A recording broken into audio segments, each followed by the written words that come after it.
National Weather Service in Fort Worth has issued a tornado warning for central Johnson County in north central Texas until 9:45 p.m. At 9:23 p.m., storm spotters and Doppler radar observed a tornado near Cleburne, moving northeast at 15 miles per hour. Spotters reported that this is a mile-wide tornado, capable of incredible destruction. This tornado has shifted its track and was moving north right at the city of Cleburne. If you are in its path, take cover immediately to protect your life.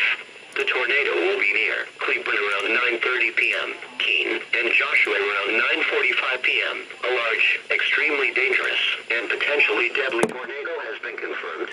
To protect your life, take cover now. Move underground or to an interior room on the lowest floor of a sturdy building. Avoid windows. If in a mobile home, a vehicle, or outdoors, move to the closest substantial shelter and protect yourself from flying debris.